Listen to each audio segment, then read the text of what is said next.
Hi hello friends అందరికీ నమస్కారం. ఈరోజు ఈ వీడియోలో ఇప్పుడిప్పుడే ఆంధ్రప్రదేశ్ రాష్ట్ర వ్యాప్తంగా ఉన్నటువంటి పెన్షన్దారులందరికీ మార్చి నెలకు సంబంధించి 2 శుభవార్తలు రావడం జరిగింది. ఆ 2 శుభవార్తలు ఏంటి, దానికి సంబంధించిన పూర్తి ఇన్ఫర్మేషన్ ఈ వీడియోలో తెలుసుకుందాం. వీడియోని ఎక్కడ కూడా స్కిప్ చేయకండి ఫ్రెండ్స్, అండ్ వర్డ్ చూడండి.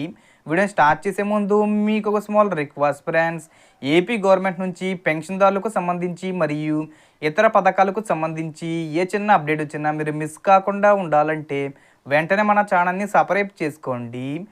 సబ్స్క్రైబ్ చేసుకున్న వాళ్ళందరూ కూడా సబ్స్క్రైబ్ బటన్ పక్కన ఉన్న గంట సింబల్లో ఆల్ అని పెట్టుకోవడం మర్చిపోకండి ఫ్రెండ్స్. ఇలా పెట్టుకోవడం వల్ల నేను పెట్టే ప్రతి ఒక్క వీడియో మీరు నోటిఫికేషన్ రూపంలో పొందగలరు.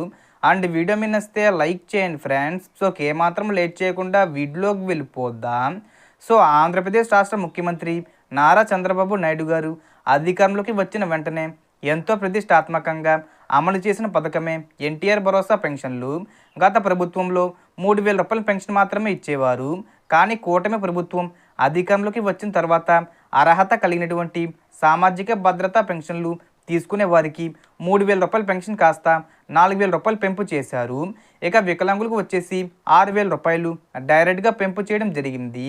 ఎవరైతే దీర్ఘకాలిక వ్యాధిగ్రస్తులు ఉంటే వారికి డైరెక్ట్గా 10,000 రూపాయలు ఇచ్చారు. ఇక ఎవరైనా సరే దీర్ఘకాలిక వైకల్యం సంభవించినట్లయితే వారికి 15,000 రూపాయలు ఇచ్చారు. సో ఈ విధంగా 15 రకాల పెన్షన్లు మన యొక్క రాష్ట్ర ప్రభుత్వం పంపిణీ చేస్తుంది. సో ఈ యొక్క 15 రకాల పెన్షన్ పంపిణీలో భాగంగా ఆంధ్రప్రదేశ్ రాష్ట్ర ముఖ్యమంత్రి సీఎం చంద్రబాబు నాయుడు గారు పెన్షన్ల వెరిఫికేషన్కి ఆదేశాలు జారీ చేశారు. సో చాలామంది అనర్హులు అయ్యి ఉండి కూడా పెన్షన్లు తీసుకుంటున్నారు. గత ప్రభుత్వం నుండి ఈ ఫేక్ పెన్షన్లు తీసుకుంటున్నారు. ఎవరైతే వికలాంగులు వ్యాధిగ్రస్తులు ఉన్నారో వారికి సంబంధించి వెరిఫికేషన్ చేస్తూ ఉన్నారు. ఈ వెరిఫికేషన్లో ఫిబ్రవరి నెలలో దాదాపుగా 1,00,000 మంది పెన్షన్లు రద్దు చేస్తూ ఉత్తర్వులు జారీ చేశారు. సో అలాగే పెన్షనర్లు చాలామంది విదేశాలకు వెళ్ళి ఉన్నారు.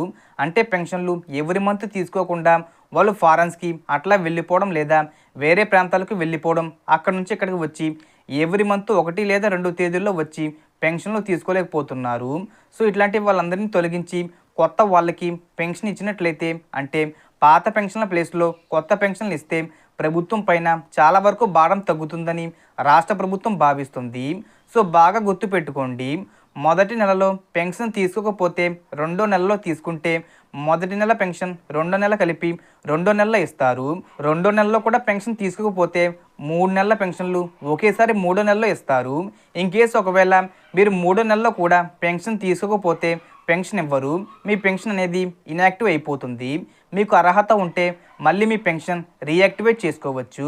ఇక తర్వాత కొత్త పెన్షన్లకు సంబంధించి మార్చి మొదటి వారంలో కొత్త అప్లికేషన్స్ ప్రారంభిస్తామని రాష్ట్ర ప్రభుత్వం చెప్పింది. సో మార్చి మొదటి వారంలో కొత్త పెన్షన్లకు ఎవరైతే అప్లై చేసుకోవాలనుకుంటున్నారో వాళ్ళందరూ డాక్యుమెంట్స్ సబ్మిట్ చేసి పెన్షన్లకు అప్లై చేసుకోవచ్చు. అలాగే మార్చి నెల చివరి వారంలో 50 సంవత్సరాలకే కొత్త పెన్షన్లకు సంబంధించి గుడ్ న్యూస్ రాబోతుంది.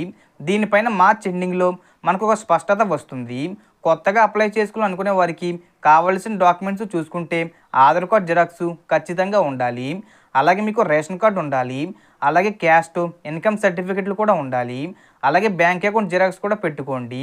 ఈ యొక్క 5 ప్రూఫ్స్తో పాటు మీరు ఏ పెన్షన్కి అప్లై చేసుకుంటున్నారో ఆ పెన్షన్లకు సంబంధించి పత్రికా సర్టిఫికెట్లు తీసుకొని వచ్చే నెల మార్చిలో వెబ్సైట్ ఓపెన్ అవుతుంది.